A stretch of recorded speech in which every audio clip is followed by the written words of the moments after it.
20,000 টাকা বাজেটে আমরা যারা পুরাতন বা সেকেন্ড হ্যান্ড ফোন কিনতে চাই তাদের কিন্তু আসলেই এই টাকাটা অনেক কষ্টের। কিন্তু তারপরে অনেক বলতে পারে যে ভাই বাজেট না থাকলে আপনারা পুরাতন ফোন কিনেন কেন। দেখেন 20,000 টাকা বাজেট থাকলেও আমাদের এক্সপেকটেশন থাকে ফ্ল্যাগশিপ লেভেলের, অর্থাৎ আমরা একটা ভালো ক্যামেরা পেতে চাই, ভালো ডিসপ্লে এবং ভালো পারফরমেন্স পেতে চাই। এবং এই যে এখন 2024 সালে এসে সনি এক্সপেরিয়া 1 Mark II এই ফোনটা কিন্তু 20,000 টাকায় পাওয়া যায়। এবং সনির ফোনের দিকে অনেকেরই ঝোঁক থাকে এই বাজেটে, কারণ কি এর থেকে 2-3 হাজার টাকা কমে আপনি এক্সপেরিয়া 5 Mark III পেতে পারেন, আবার একটু বিগার সাইজের 1 Mark II পেতে পারেন। তো এই ফোনটা পার্টিকুলারলি কারা কিনবেন, দেখেন এই ফোনটার যে ডিসপ্লে, যে ক্যামেরা, সবকিছু দেখলে একটা ফ্ল্যাগশিপ ফোনের যা যা দরকার সবই আছে। তো অ্যাকচুয়ালি এটার এক্সপিরিয়েন্স কেমন সব বিস্তারিত আজকে ভিডিওতে বলবো। তবে মূল ভিডিও শুরু করার আগে আপনাদেরকে একটু বলে দেই, আপনারা এই ফোনটা বা যে কোনো ব্র্যান্ডের ফ্ল্যাগশিপ ট্রিয়ন ফোন যদি কিনতে চান তাহলে MK মোবাইল পয়েন্টে কন্ট্যাক্ট করতে পারেন। তাদের শোরুমের ঠিকানা, ফেসবুকের লিঙ্ক ভিডিও ডেসক্রিপশনে দেওয়া আছে। তো একদম প্রথমে এক্সপেরিয়ার ডিজাইন ল্যাঙ্গুয়েজ নিয়ে কথা বলতে চাই, কারণ এই ফোনটা কিন্তু অন্যান্য যেসব ট্রেডিশনাল ফোন আছে সেগুলো থেকে একদমই আলাদা। এই ফোনটা অন্যান্য ফোনের পাশাপাশি যদি আপনি ধরেন তাহলে দেখবেন যে এটা কিন্তু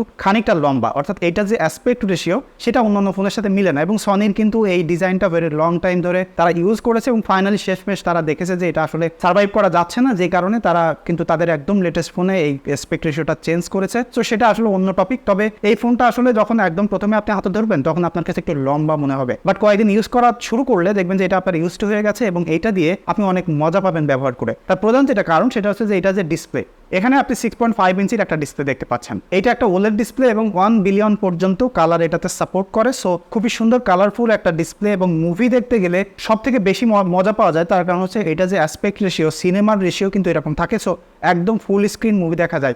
অন্যান্য ফোনগুলোতে যখন আমরা ফুল স্ক্রিন মুভি দেখতে যাই সেটা কিন্তু জুম করতে হয়, জুম করলে খানিকটা ডিটেইল কিন্তু আমরা মিস করে ফেলি, সেটা এইটাতে একদম পরিপূর্ণ। এবং এই যে ডিসপ্লেটা সেটা আউটডোরে ব্যবহার করতে গেলেও কোনো প্রকার প্যারা হয় না, যদিও এখন এটাতে হাই রিফ্রেশ রেট নেই, সেটা একটা মিসিং। বাট 20,000 টাকার বাজেটের ফোন, আপনাকে সেটা মাথায় রাখতে হবে।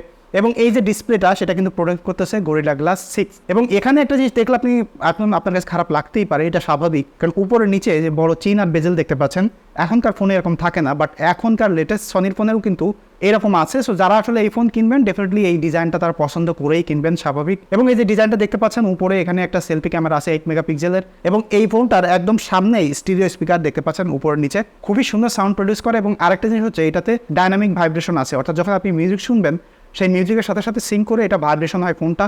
সো হাতের মধ্যে ধরলে একটা অন্যরকম ফিল হয়, যেটা আসলে ইউজ না করলে আমি বুঝাইতে পারবো না, এটা খুবই ভালো জিনিস। তারপরে দেখেন এই ফোনটার ব্যাক সাইডে, দেখেন এখানে একটা গ্লাসের ব্যাগ দেখতে পাচ্ছেন, এটা ভেরি রিফ্লেকটিভ এবং হাতের মধ্যে ধরলে খুব ইজিলি কিন্তু এটাতে ময়লা দেওয়া যায়, একদম ফিঙ্গারপ্রিন্ট দেখা যায়। ব্যাক সাইডে এখানে আপনি 3টা ক্যামেরা সেন্সর দেখতে পাচ্ছেন, একটা টাইম অফ ফ্লাইট সেন্সর আছে, এইগুলোর বিস্তারিত আমি ক্যামেরা সেকশনে বলতেছি। তবে এখানে যে ক্যামেরা বাম্পটা আপনি দেখতে পাচ্ছেন এটা কিন্তু ভেরি ইউনিক, সনির এরকম ডিজাইন ল্যাঙ্গুয়েজ এবং আই পার্সোনালি লাভ ইট। এবং এখানে আপনি ওয়্যারলেস চার্জও পাচ্ছেন এই ফোনটাতে। এবং নিচের দিকে এখানে 21 ওয়াটের একটা ফাস্ট চার্জ সাপোর্ট করে টাইপ-সি পোর্ট রয়েছে। এবং ফোনটা যদি আপনি ডান সাইডে দেখেন উপরে এখানে ভেরি থিন একটা ভলিউম বাটন রয়েছে উপর নিচে, এবং তার নিচে একটা ফিঙ্গারপ্রিন্ট বাটন রয়েছে, এটা পাওয়ার বাটনও হিসেবে কাজ করে। এবং এখানে যে ফিঙ্গারপ্রিন্টটা আছে সেটা ফাস্ট কাজ করে, তবে এটা আমি পার্সোনালি ব্যবহার করতে যে দেখেছি যে অন্যান্য ফোনগুলো থেকে এটা একটু বেশি চাপ দেওয়া লাগে, অন করতে গেলে মাঝে মাঝে মিস হয়। তবে এটা আপনি যদি এই প্রেশারটা বুঝে ফেলেন ইউজ করতে গেলে প্যারা হবে না ফাস্টই। তারপরে আমি নিচে আসলে এখানে একটা ক্যামেরা বাটন দেখতে পাচ্ছেন, সনি কিন্তু সবসময় এটা করে, খুব দ্রুত আপনি ক্যামেরা লঞ্চ করে ফেলতে পারবেন, এটা দিয়ে ছবি তুলতে পারবেন। এবং যদি আপনি বাম সাইডে দেখেন উপরে এখানে আপনি একটা সিম স্লট দেখতে পাচ্ছেন, এটা কিন্তু কোনো প্রকার এক্সট্রা টুল ছাড়াও আপনি হাত দিয়ে খুলে ফেলতে পারবেন। এইটা কিন্তু সনির একদম দারুণ একটা জিনিস, এটা আমি পার্সোনালি অনেক ভালোবাসি। এবং এখানে আপনি হাইব্রিড সিম স্লট দেখতে পাচ্ছেন, এখানে একটা আপনি মেমোরি কার্ডও ব্যবহার করতে পারবেন এবং সাথে সাথে সিম স্লটও ব্যবহার করতে পারবেন। কোনোটাই হাইব্রিড আছে, অর্থাৎ ডুয়াল সিমও পেতে পারেন, তবে এটা একটু দেখে নেবেন কোনটা সিঙ্গেল সিম কোনটা ডুয়াল সিম থাকে। এবং একদম উপরে দেখলে আপনি এখানে একটা হেডফোন জ্যাক দেখতে পাচ্ছেন, এই জিনিসটা আসলে এখন কোনো ফোনে নাই এবং এখানে আছে যারা আসলে এই ধরনের অ্যাক্সেসরিজ আছে তারা কিন্তু ইউজ করে ফেলতে পারবেন। এবং বিল্ড কোয়ালিটি এবং ডিজাইনের কথা যদি বলা হয়, এটা খুবই সুন্দর একটা ফোন, এরকম বড় একটা ডিসপ্লের ফোন, বড় একটা ফোন, বাট হাতের মধ্যে ধরে ওয়ান হ্যান্ড ইউজ করতে গেলে কোনো প্যারা হয় না, খুবই কমফোর্টেবল একটা জিনিস। এবং বিল্ড কোয়ালিটি দেখলেই বোঝা যায় এটা একটা ফ্ল্যাগশিপ ফোন ফর শিওর। এবং যদি পারফরমেন্সের কথা বলা হয়, দেখেন এই ফোনটাতে স্ন্যাপড্রাগনের 865 5Gর একটা প্রসেসর ব্যবহার করা হয়েছে এবং এইটাতে অ্যান্ড্রয়েড 12 রান করতেছে এখন, এরপরে আর কোনো সফটওয়্যার আসে নাই। এবং এর সাথে 8GB র্যাম পেয়ার করতেছে, UFS 3.0 একটা স্টোরেজ রয়েছে। এই ফোনটা ইউজ করতে গেলে পারফরমেন্স ওয়াইজ এখনও 2020 সালের ফোন, এই 24 সালে এসে স্লো মনে হয় না, তবে হাই রিফ্রেশ রেট না থাকার কারণে অন্যান্য ফোনগুলো যদি আপনি ইউজ করেন সেগুলোর সাথে এইটা একটু স্লো মনে হবে। এবং খানিকটা আপনার কাছে মনে হবে যে ফেসবুক বা ইউটিউব যখন স্ক্রলিং করবেন তখন মাঝে মাঝে আনরেসপন্সিভ মনে হয়, এবং এটা মেইনলি যখন ওয়ান হ্যান্ডে ইউজ করা হয় তখন এই পাম রিজেকশনের জন্য প্যারা হয়। এইটা কভার ইউজ করেন বা প্রোটেক্টর এগুলো ইউজ করলে হোপফুলি ঠিক হয়ে যাবে। এবং মেইনলি যারা আসলে এটাতে সিনেমা দেখতে চান বা মিডিয়া এনজয় করতে চান তাদের জন্য কিন্তু দারুণ একটা ফোন, আপনি স্টিল গেমিংও করতে পারবেন, সেটা নিয়েও প্যারা হয় না। এবং যদি আমি ক্যামেরার কথা বলি, দেখেন এখানে 3টা ক্যামেরা সেন্সর। এই সময় আসলে আমরা একটা ফোন কিনতে গেলে এই 3টা ক্যামেরা সেন্সর আমাদের দরকারই হয়, তার কারণ হচ্ছে ultra wide sensor, main sensor এবং টেলিফটো লেন্স। 12 মেগাপিক্সেল করে 3টা সেন্সর আছে। এখন ক্যামেরার কথা সনির নিয়ে বলতে গেলে অনেকে আমাকে ভুল বুঝে, অনেকে আমাকে উল্টাপাল্টা বলে, বাট এইটা আসলে ইনথুজিয়াস্টিক একটা ফোন। যারা ডিএসএলআর টাইপের ক্যামেরা এনজয় করতে চান, শাটার স্পিড নিয়ে একটু খেলতে চান, অ্যাপারচার নিয়ে খেলতে চান, বা যারা আসলে ইউনিক টাইপের ডিএসএলআরের এক্সপিরিয়েন্স নিতে চান তাদের জন্য এই ফোনটা ভালো। বাট স্টিল এটার ক্যামেরার এক্সপিরিয়েন্স কিন্তু ভালো না, এবং এদের যে অ্যাপসটা আছে সেটা আসলেই ভালো না। এবং ফাইনালি সনি যে তাদের লেটেস্ট ফোনটা লঞ্চ করেছে সেখানে কিন্তু তাদের ক্যামেরা অ্যাপসে ব্যাপক পরিবর্তন এনেছে, এবং এটা নিয়ে অনেকে আমাকে গালাগালিও করেছে, বলেছে আমি ক্যামেরা বুঝি না। তো তাদের জন্য আসলে এখন কি হবে, যে সনি যদি এত ভালোই হয়, এত সব কিছুই ঠিকঠাক থাকে, তাহলে এখন তারা ক্যামেরা অ্যাপস চেঞ্জ কেন করলো? এবং এইটা আসলে ডেইলি লাইফে তারা ইউজ করেন, যে ক্যাজুয়াল যা ছবি তুলবেন এবং দেখবেন, আপলোড দিবেন সোশ্যাল মিডিয়াতে, সেই টাইপের ফোন এটা না। এটার বেশ কিছু কারণ আছে, তার মধ্যে প্রথম যেটা বললাম যে ক্যামেরা অ্যাপসটা ভালো না, ইউআইটা ভালো না, এবং যখন শাটার বাটন ক্লিক করবেন যে সাউন্ডটা হয় সেটা আসলে মানে কি বলবো, যে কোনো প্রকার মানে স্যাটিসফাইং না। এটাতে যে সুন্দর ভাইব্রেশন আছে, সেই ভাইব্রেশনের সাথে সাথে যদি সুন্দর একটা সাউন্ড দিয়ে এটা সিঙ্ক করতে, স্টিল এটা ক্যাপচার করলে ভালো লাগতো, সেই জিনিসটা এখানে নাই। এবং ছবি তুলে আসলে আপনি কোনোভাবেই মজা পাবেন না। সনি এত বড় একটা কোম্পানি, তারা নিজস্ব সেন্সর বানায়, তাদের সেন্সর নিয়ে অন্যরা ফোন বানায়, কিন্তু স্টিল তারা তাদের ক্যামেরা অ্যাপসে ওইভাবে তারা আসলে ডেডিকেশন দিয়ে কাজ করতে পারেনি। তাদের সমস্যা কি তারাই ভালো জানে, বাট স্টিল একদম নর্মাল ইউজারদের জন্য এটা কোনোভাবে রেকমেন্ডেড না। হ্যাঁ, আপনি যদি প্রো ইউজার হন, ডিএসএলআর টাইপের ফটোগ্রাফি করতে চান তাহলে নিতে পারেন, বাট স্টিল রিমেম্বার এটার কিন্তু আইএসওর ক্যাপাবিলিটি অত ভালো না। হ্যাঁ, আপনি লো লাইটে যে ট্রাইপড দিয়ে একদম স্লো শাটারে ছবি তুলেন, সেক্ষেত্রে ভালো ছবি পাবেন, বাট আপনার আইএসও সেন্সিটিভিটি যদি ভালো না থাকে তাহলে তো আপনার ছবিতে অনেক বেশি নয়েজ আসবে, সেটা আপনাকে মাথায় রাখতে হবে। এবং যে কারণে যারা ভাবেন যে সনি মানে ডিএসএলআর ক্যামেরা, তাদের জন্য আমি বলে রাখি ভাই, এটা আসলে ওরকম না।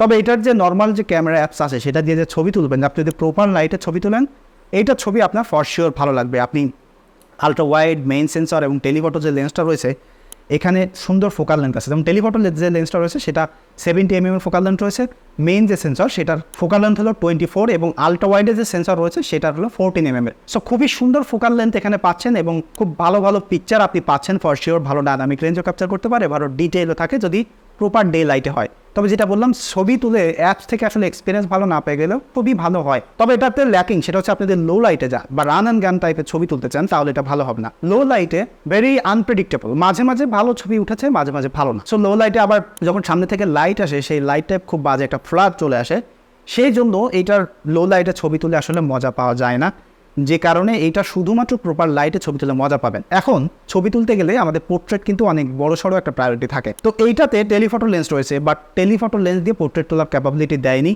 24 mm যে সেন্সর সেটা দিয়ে আপনি ছবি তুলতেছেন, পোর্ট্রেট তুলতেছেন, যে কারণে এটার পোর্ট্রেট একদম আগে থেকে আমি রিজেক্ট করে দিই, এটা ভালো হবে না। তবে এটা যে পোর্ট্রেটের এজ ডিটেকশন সেটা খুবই ভালো, যে ডেপথ সেন্সর আছে সেটা ভালো কাজ করে, বাট স্টিল মাঝে মাঝে ওভার এক্সপোজ করে ফেলে ছবি। পিছনে যদি অনেক বেশি লাইট থাকে সেটা ভালোভাবে হ্যান্ডেল করতে পারে না, এক এক জায়গায় এক এক রকম কালার আসে। এইটা কোনোভাবেই পোর্ট্রেট তোলার জন্য রিলায়েবল না। যে যতই কথা বলেন, আমি পার্সোনালি কাউকে এটা রেকমেন্ড করবো না। আপনি যদি সনির ফ্যান হয়ে থাকেন আপনি কিনতে পারেন, বাট পোর্ট্রেট ফটোগ্রাফির জন্য এটা একদম লিস্ট থেকে বাদই যাবে। সেলফি ক্যামেরার কথা যদি বলি, 8 মেগাপিক্সেলের যে সেলফি ক্যামেরা আছে সেটা one of the worst camera. এটা সেলফি যদি আপনি নর্মাল তোলেন তাহলে ফ্লিপ করা যায় না, ছবিটা উল্টা হয়ে থাকে অ্যাজ ইট ইজ, যেমন দেখতে পারেন। তবে পোর্ট্রেট সেলফি তুললে ফ্লিপ হয়, বাট স্টিল সেলফি ক্যামেরাতে কালার অ্যাকুরেসি একদমই নাই। এক এক জায়গায় এক এক রকম, পিছনে লাইট থাকলে ফেসটাকে ভালোভাবে এক্সপোজ করতে পারে না, কালার আপনার দেখলেই বুঝতে পারতেছেন। কোনোভাবেই লো লাইটে গেলেও এইটার সেলফির এক্সপিরিয়েন্স ভালো হবে না। যদি একদম প্রপার লাইট থাকে তাহলে মোটামুটি ভালো ছবি পাবেন, বাট বিলিভ মি, আপনি যদি এখন 10,000 টাকারও একটা ফোন কিনেন, সেটা দিয়ে একদম প্রপার লাইটে, সানলাইটে বা আর্টিফিশিয়াল লাইট থাকে সেটা দিয়ে ছবি তোলেন, স্টিল সেটার মজা আপনি পাবেন, যে কারণে এটা সেলফি ক্যামেরার এক্সপিরিয়েন্স আসলে ভালো না। তাহলে ভিডিওর এক্সপিরিয়েন্স কেমন?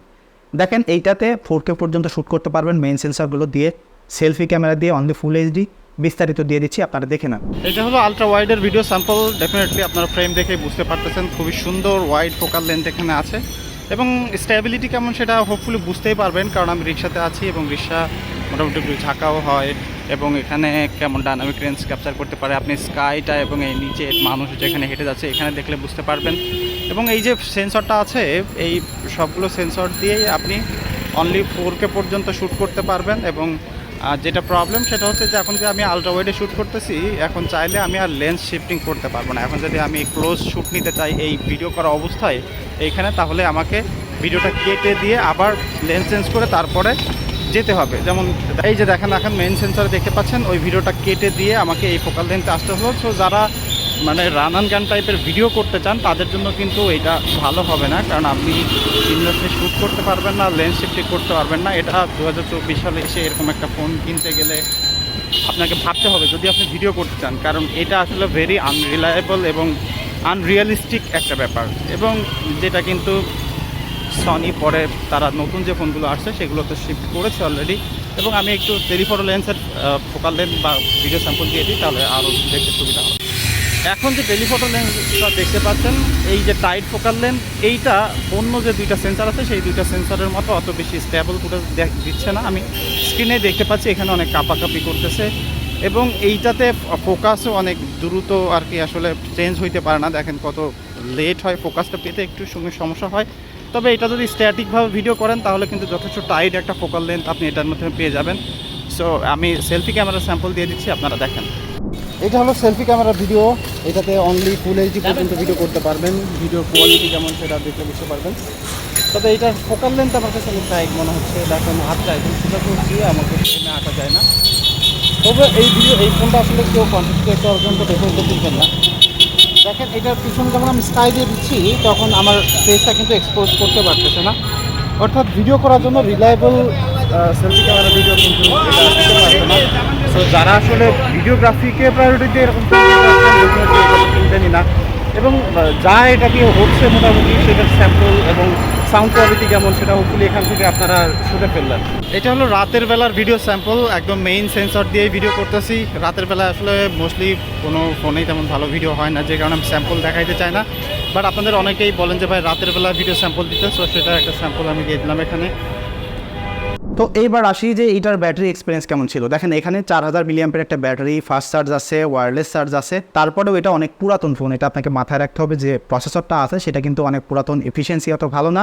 সর্বোচ্চ আমি হেভি ইউজ করে 3.5 ঘন্টা স্ক্রিন অন টাইম পেয়েছি, এবং যখন নর্মাল ইউজ করেছি তখন 3 ঘন্টা 50 মিনিট। বাট আপনি যদি ডেইলি লাইফে ইউজ করেন একদম হাইয়েস্ট আমার মনে হয় যে 4 ঘন্টার বেশি স্ক্রিন অন টাইম পাবেন না। সো যারা ব্যাটারি ব্যাকআপ নিয়ে অনেক বেশি প্যারায় থাকেন, বাইরে গেলে মোবাইল ডাটা অন করা থাকে, অনেক বেশি হেভি ইউজ করেন, তাদের জন্য ভালো না। তাহলে 2024 সালে এখন এসে 20,000 টাকা এই ফোনটা কারা কিনবে? দেখেন আপনি যদি ইনডোরে থাকেন, মোটামুটি গেমিং করতে চান, সাথে মেইনলি মুভি দেখতে চান, তাহলে এই ফোনটা খুবই ভালো হবে। অন্যরকম একটা এক্সপিরিয়েন্স পাবেন যেটা আসলে অন্যান্য ফোন আপনাকে দিবে না। বাট যদি ক্যামেরাকে প্রায়োরিটি দিয়ে ফোন কিনতে চান তাহলে ডেফিনেটলি এই ফোনটা কেনা যাবে না, এবং এটাতে কোনো প্রকার সফটওয়্যার সাপোর্টও নাই।